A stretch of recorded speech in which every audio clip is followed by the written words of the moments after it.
अब जैसे interest on capital होता है, ओनर बिजनेस से चार्ज कर रहा है, वैसे ही बिजनेस कहता है कि भाई साहब अगर आप मेरे से कुछ पैसे लोगे, अगर आप बिजनेस से कुछ पैसे विड्रॉ करोगे तो मैं भी आप पे इंटरेस्ट इंपोज करूंगा.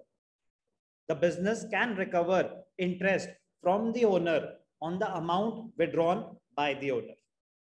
अब बिजनेस आपसे रिकवर कर रहा है तो बिजनेस के लिए इनकम है, ओनर के लिए एक्सपेंस है, ओनर से चार्ज किया जा रहा है. Interest on drawing, it is the interest charged by the firm on the drawings made by the owner or the proprietor. It is an income. It is an income for the business entity. Income है तो credit होगी कौन से account को? Interest on drawings account को. It is an income for the business. At the same time, it is an expense for the owner. Owner से recover करेगा business. Therefore, it will be deducted from his capital or added to his drawings. दो तरीके हैं इसके treatment के. या तो उसने ड्राइंग्स करी थी, इस क्वेश्चन के हिसाब से उसने ड्राइंग्स करी थी 50,000, इंटरेस्ट है 10%, तो इंटरेस्ट है 5,000. अब उसने जो ड्राइंग्स करी थी तो उसकी एंट्री तो हो चुकी है, drawings account debited to cash account. अब जो 5,000 इंटरेस्ट चार्ज हो रहा है, एक ऑप्शन है कि ड्राइंग्स में ही डेबिट कर दो, कि ड्राइंग्स उसकी 50,000 थी, 5,000 और ड्राइंग्स में ऐड कर दो, 55,000 ड्राइंग्स हो जाएंगी, इवेंचुअली वो कैपिटल में से ही माइनस होनी है. या फिर आप क्या करो, 5,000 डायरेक्टली उसके कैपिटल में से माइनस कर दो. इन एनी केस आप ओनर से चार्ज कर रहे हो, या तो उसके ड्राइंग्स को डेबिट कर दो तो उसकी ड्राइंग्स उतने से बढ़ जाएंगी जो इवेंचुअली कैपिटल में से माइनस होनी है, या आप डायरेक्टली उसके कैपिटल को डेबिट कर दो 5,000 से. तो जब भी इंटरेस्ट ऑन ड्राइंग्स आए तो आपको एंट्री क्या पास करनी चाहिए? ड्राइंग्स अकाउंट और कैपिटल अकाउंट दोनों में से किसी को भी डेबिट कर सकते हैं. आप ऑप्शन में दोनों लिख देना, drawings account slash capital account debited. दोनों केस में हो क्या रहा है?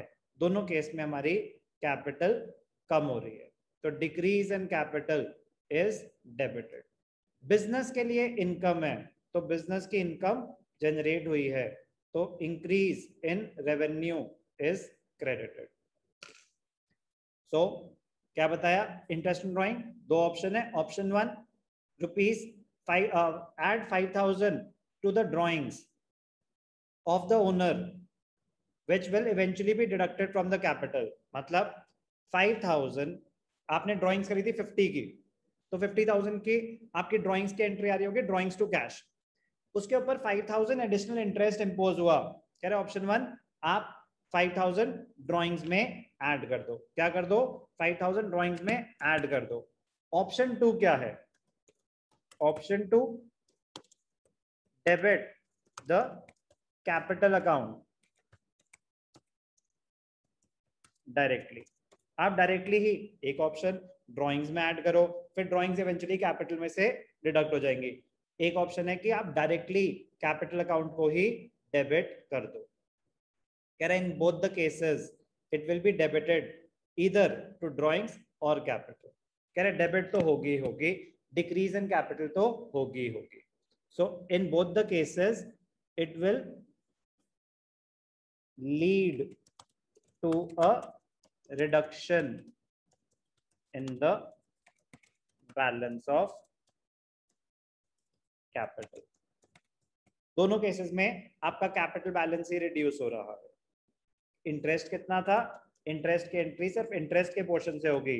ड्राइंग्स की एंट्री तो ऑलरेडी पास थी, आपसे वो पूछ रहा है इंटरेस्ट ऑन ड्राइंग्स की एंट्री क्या होगी. तो क्या एंट्री है? Drawings account debited to interest on drawings और capital account debited to interest on drawings. Interest on drawings credit क्यों हो रहा है? बिजनेस के लिए इनकम है. This is also a non cash transaction. Cash payment नहीं होती, आपके कैपिटल में से ही एडजस्ट कर लिया जाता है. It is a non cash transaction. It is a non cash transaction. Important है interest on capital and interest on drawings.